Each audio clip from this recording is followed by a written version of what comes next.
Hey guys, Mike here. In this video, I wanted to take some time to go over some Apple loops that we can use to start producing and arranging some of our own music. So what Apple loops are a pre-recorded and pre-processed little snippets of music, whether it be guitar or bass or drums and stuff like that, that you can literally just click and drag from a library and put it into your arrange table. The big takeaways that I want you to grab from this video are the simple functions such as cut, copy, paste, which is very, very similar to Microsoft Word, like I said in the previous video, and trim and loop. So without further ado, let's just jump right in. So right here, I have an empty arrange table. I'm going to close out this little section over here. I'm going to go to the top right and click on the little loop thing, and you're going to see a huge little library of stuff here. We have drum kits, beats, percussion, tambourine, shaker, conga. We have pianos and keyboards. We have guitars and basses and string sections and more like orchestral things. So right now, let's just do maybe a 4 or 5 track little groove. So the first thing we want to do is find some sort of drum beat. So let's click on beats and see what we have going on. The cool thing with Apple Loops is that when you click on this, it plays back for you. You can already hear what it sounds like before you select it. You don't have to be dragging and dropping left and right. Kind of like that one. Let's keep exploring. Way too intense for me. Way too intense. Ooh. Ooh. Ooh. Oh yeah, let's take that one. I like that. That's cool. So we're going to take that and we're going to bring it over to our arrange table. I'm going to close the loop library really quick. On the top right over here, over by your ruler, you're going to see over here a little slider. What the slider does is just expands everything so you can see what's going on in a closer range on your arrange table. So I'm just going to go ahead and take our cursor and our playhead rather, and bring it to the beginning of the music. One cool shortcut that you can use with this is actually hitting the return button, and it brings you right back to the beginning. Spacebar is also a good keyboard shortcut for stop and start. So I'm just going to hit the spacebar and take a listen to what this sounds like. It's pretty cool. Nice little hip hop thing going on right there. So couple of functions that I want to talk about right away. Number one is actually looping this little audio region over here. Now, if we go to the top right-hand corner and we click and drag, you're going to see that this little thing loops. This little region over here looks exactly like this. We're literally taking this and extending it. So if I go back to the beginning, I'm going to hit return, hit spacebar. This is where our original loop was. And now we loop our loop, and here it is. Literally exactly the same thing. So cool. We have a nice little drum beat over here. I'm going to zoom out a little bit. Now, let's say, obviously, we want our song to be on the longer side. We want it to be longer than 4 measures, 1, 2, 3, 4. What I'm going to do is just select this. You can go to Edit over here, click Copy, drag your playhead to where you want your audio region to be copied from, or pasted to rather, and just click paste, and it's going to appear right where the playhead is.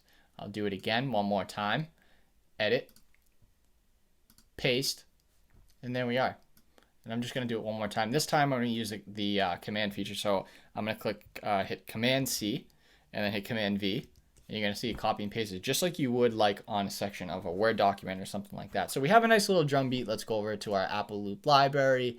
I'm going to deselect everything, and then let's go to synthetic bass. Since we're on the kind of like little hip hop thing right now, let's find some bass lines that might match along with this, make it sound kind of cool.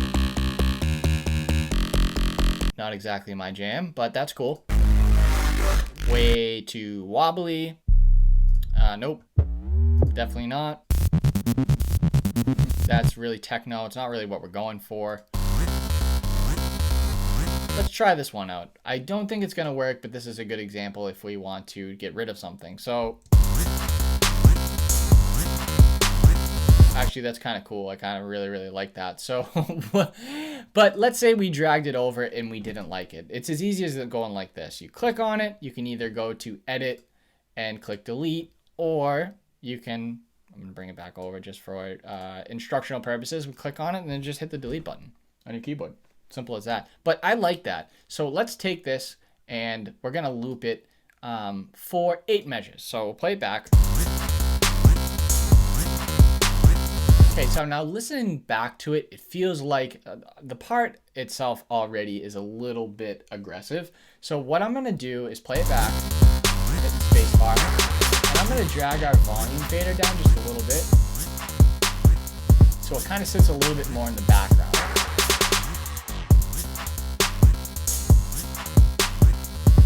That's pretty cool. I like that. I like that. Let's go back to our Apple Loop library and try to find some other cool parts. Let's get a little weird. Let's try to find like a little mallet part. Ooh, that's cool. That'll sit nicely in the background, I think.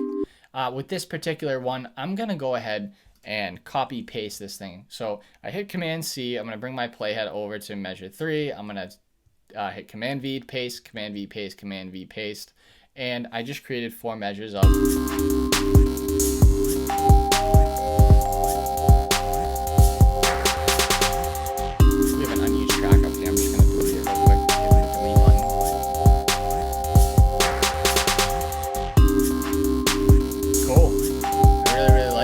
Let's clear our Apple Loop library and let's go to, I don't know, maybe some strings would be kind of cool.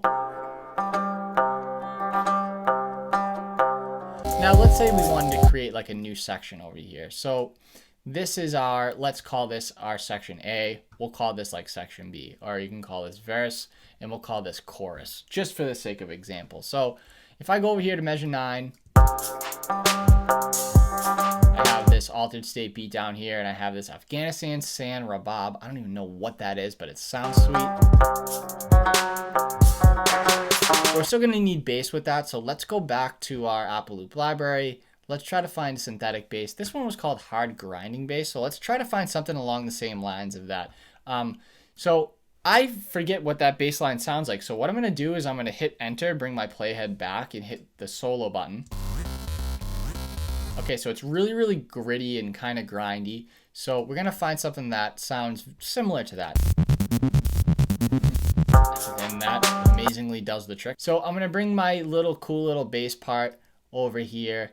I'm gonna do 2 little repetitions of it, and then I want the beat to drop right here. I just want drums and just this Afghan rabab thing going on here. So I'm gonna click and drag that. Another cool way that you can click and drag stuff is if you hold down your options button, you click on your mouse, drag it, and then release your mouse, you'll be able to click and drag stuff. But over here, measure 13 and 14, I want the beat to kind of drop right there. So I'm gonna take this here, I'm gonna include that there, I'm gonna include that there, but I don't want any bass here. I just want this drum beat and this this little part, Afghanistan San Rabab thing. It's kind of like a tabla almost. I just want the drums and the tabla there. So I'm just gonna keep that empty over here in our bass line. So when we play it back here, we get this kind of effect. Now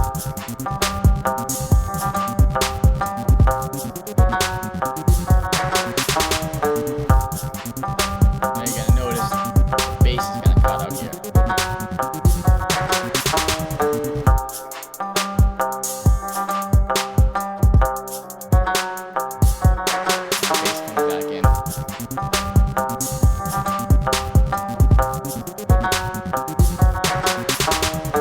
Now creating a section of music, or even 2 sections of music like that, is just as easy as that. Now, so the big takeaways here are like what I would like to refer to as the Microsoft Word techniques, or your key commands, which is, obviously Command C is to copy, Command V is to paste. To return your playhead back to the beginning, you hit the return button. To play it back, you hit the space bar, and all that stuff. But feel free to just experiment and kind of go crazy with your Apple Loops and come up with some stuff that you think might sound cool. Going into this video, I had no predisposition as what I was going to do. I don't even think I looked at the Apple Loops library since I download Logic on this computer. I had no idea what was there, but it just goes to show you how user-friendly this can be and how kind of how cool this program is, especially for beginners. So I hope you guys enjoyed the video. If you liked it, make sure to hit the like button. If you have any comments or any questions or anything like that, I would love to answer your questions. Make sure to hit it in the comments below. And until then, I will see you next time.